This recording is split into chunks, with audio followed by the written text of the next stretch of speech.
This is a long video. Hello, welcome to Bookstahuda. I am Sandy. It's been a while since I've actually talked about things that I've read, right? So, first of all, because this one was in my previous video because I had finished it then, but I didn't talk too much about it because this is the book that I did the buddy read with Aaron Dillman about. This is The Accidental by Ali Smith, but I really enjoyed it. It's really not something I would have picked up without having a really awesome recommendation from a person whose opinion I trust, like Jen Campbell. I feel like I learned a lot as a writer from it because this book is told through 4 different perspectives. Each perspective is a member of a family, and then there's one kind of extra person who's thrown in very, very sparsely. So actually 5 perspectives. There's a mother, a father, a younger daughter, and a teenage brother, and then this woman who ends up showing up at their house, and nobody knows who she knows or why she's there. They all assume that somebody else is the person who knows her, so they just kind of take her in and she starts living with them for a while, and then things go bad. Each person gets a couple of times to have their say about the situation. And I think I like the mom's perspective best because I related to her the most, being a female adult writer. I disliked the dad the most, I think. The young girl had moments where I liked her. The teenage boy, I felt really bad for him. That's a stressful thing to have happen to you. It's a stressful thing to have caused, even indirectly. So that's kind of my opinions on that. I would recommend reading it if you like modern fiction that's kind of weird. It takes place in the real world, so that's why I never would really have picked it up, because generally I read fantasy. If you can't tell. So there's a lot to close read in here. If I was still in grad school, I think this book would have been a really if my brain was still in like prime grad school mode, it would have been a very good book to read during that time. And I have lots of notes. I think I gave it a 4 out of 5 just because I rate books on how much I enjoy them, not necessarily on their literary merit.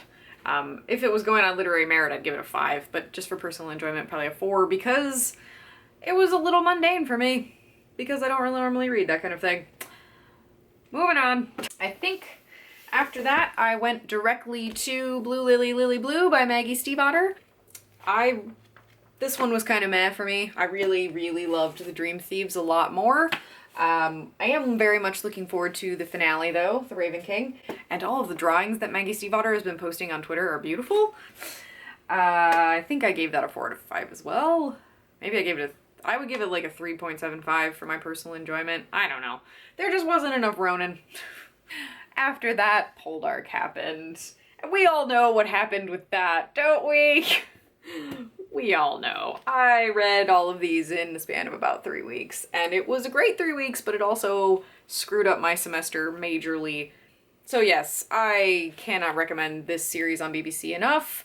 I cannot recommend these books enough. The writing is amazing. I'm actually planning to refilm my spoilery video about Poldark, because rewatching the footage, it was just 20 minutes of me going like crazy about the characters, and I didn't actually say that much about the writing.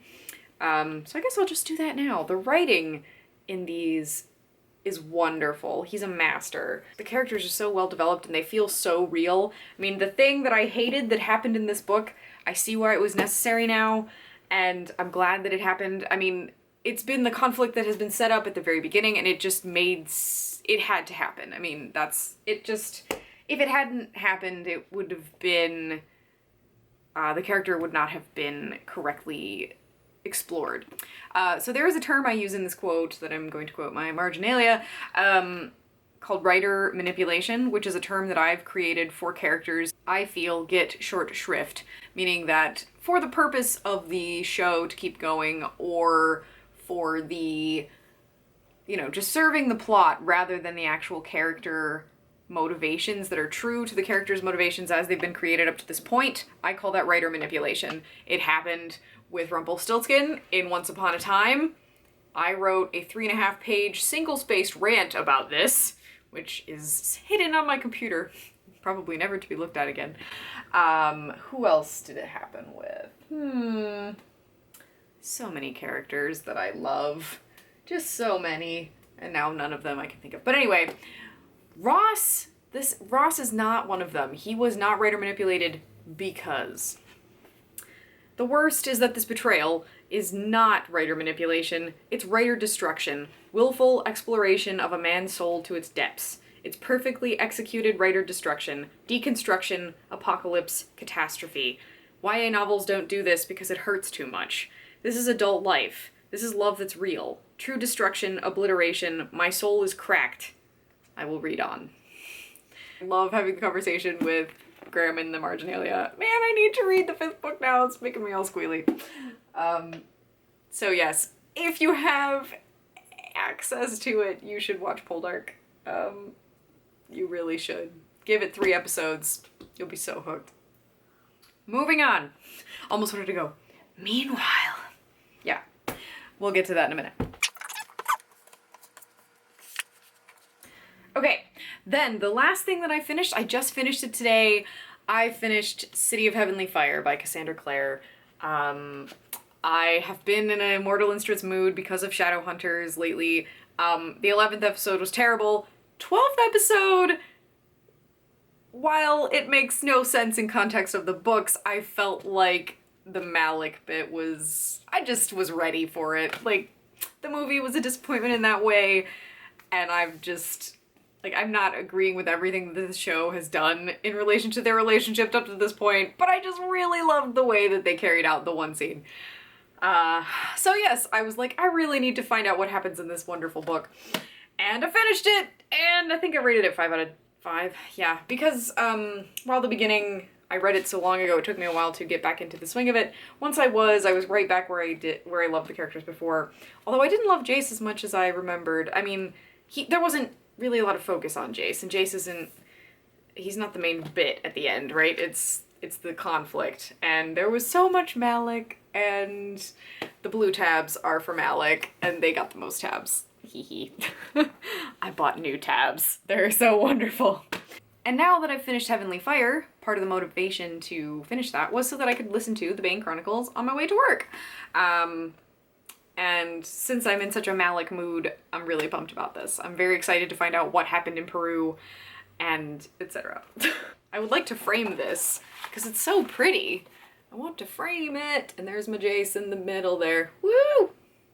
See, I'm Team Gem and Team Jace, so maybe I should just be Team J, because I'm gonna be Team Jules too. I already know, like, I feel it already, it's happening. Team J, this is weird. Okay. I'm finally done with the Mortal Instruments now. Shadowhunters' last episode airs in a couple of days. We'll see how it goes. But I am excited that it got renewed because I feel like they should watch all of Christine's videos on Pole and Banana's books, watch her reviews of it, take all of her criticism, change almost everything about the show, and let Dominic Sherwood use his accent. Izzy gets to use her accent. What's the deal? So, that's all of the stuff that I've completed. Now, I've gotten into a habit recently of starting something, getting about halfway through, and then getting distracted and jumping to something else. This has happened with the 5th Poldark book, to my astonishment. Instead of continuing on, I finished City of Heavenly Fire. And the other reason that this has happened is because I'm currently teaching Vicious in my class, and it is going so well. My students are really liking it. They talk about, the ones who are actually reading it. They bring the book to class, they're talking about it. We discussed the women in the refrigerator trope. This is my second read through of Vicious. We're currently on page 228. And if you haven't read anything by V.E. Schwab yet, what are you doing at my channel? Because I love her so much. That's, go read something by her, please. So that's part of why I've stopped reading Poldark too, because I had to read this to teach it. I'm nearly done with this because it's a very quick read. I watched both parts of And Then There Were None by Agatha Christie. We know why. I've forgotten how much fun it is to read her books. She's very good at characterization in a very short amount of time. And all of the characters are real and you can feel them and you can see them. But I've also, since I was reading it and watching it at the same time. The characters are overlapping, but I really think that they chose good people for the characters.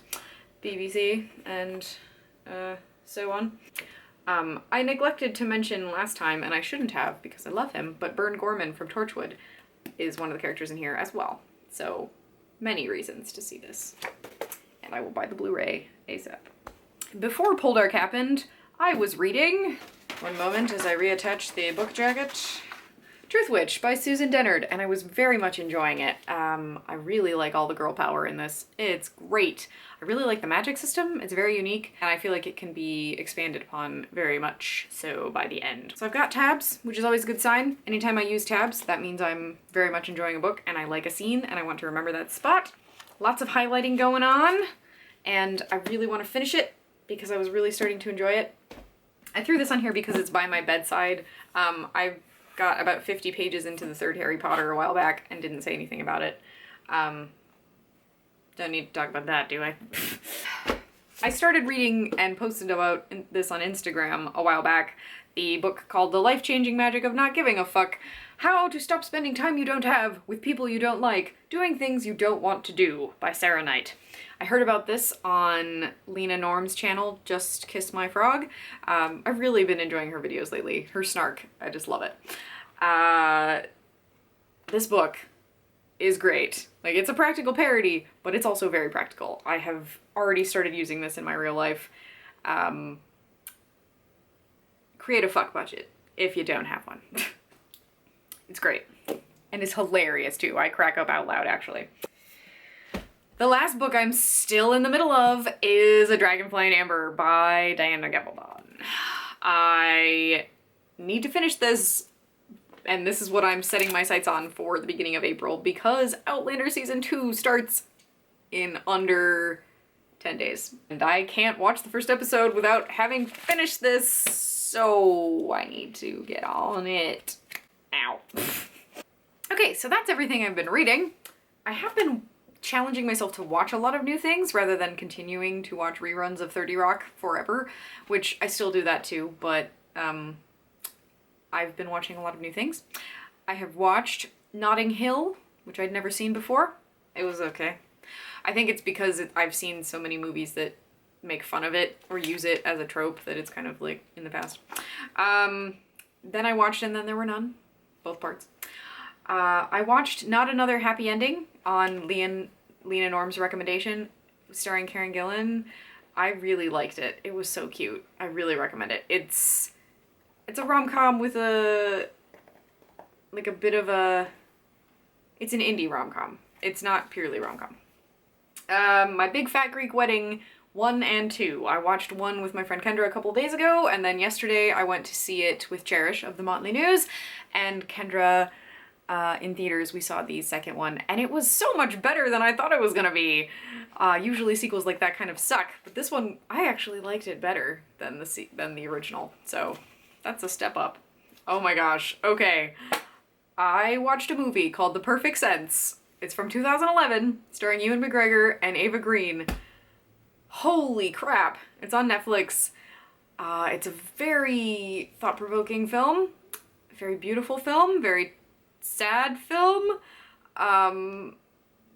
It's about it's Earth where people start losing their senses slowly, and this couple meet, and it's about their relationship and how they deal with losing their senses.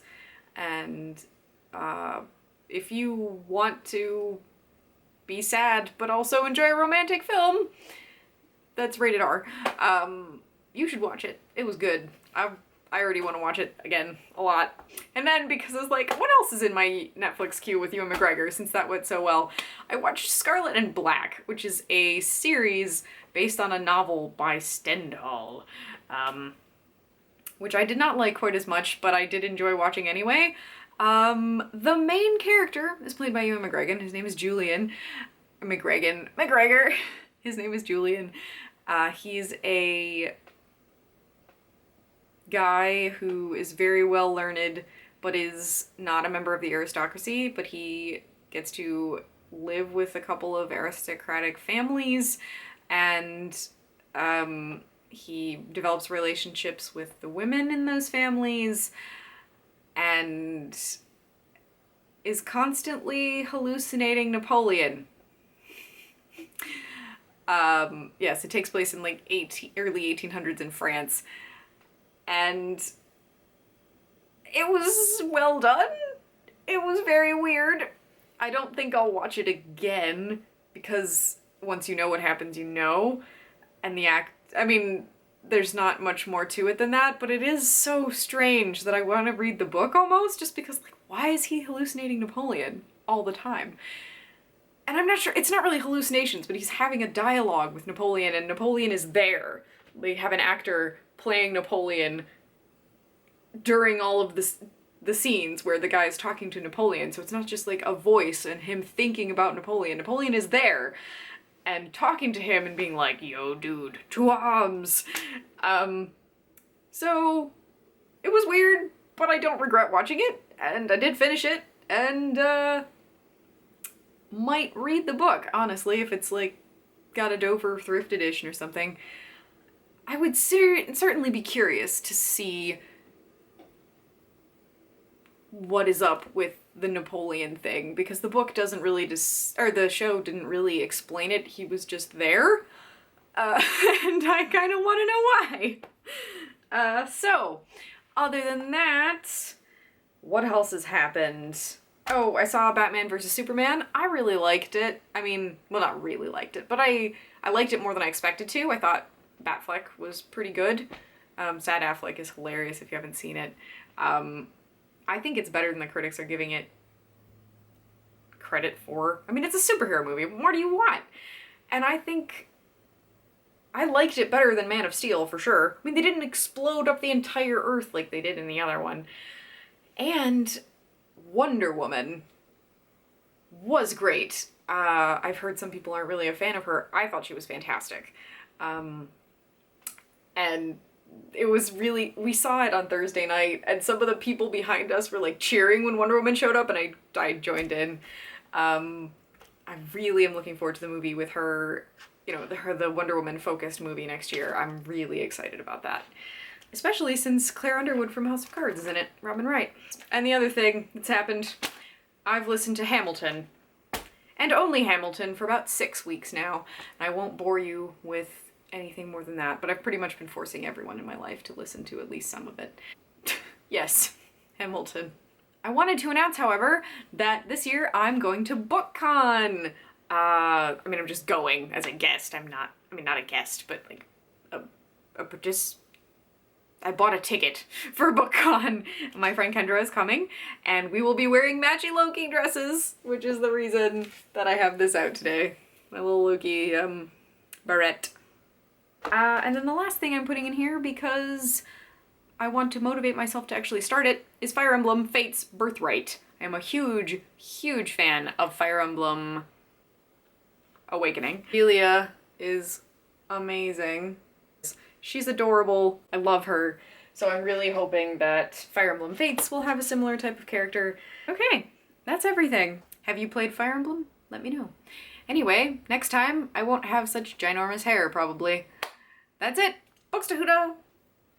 My dad made me this bookmark out of leather and painted it. It says crafted by Dad. Is it gonna focus? Hello? Maybe if I move out of frame? Nope. Okay.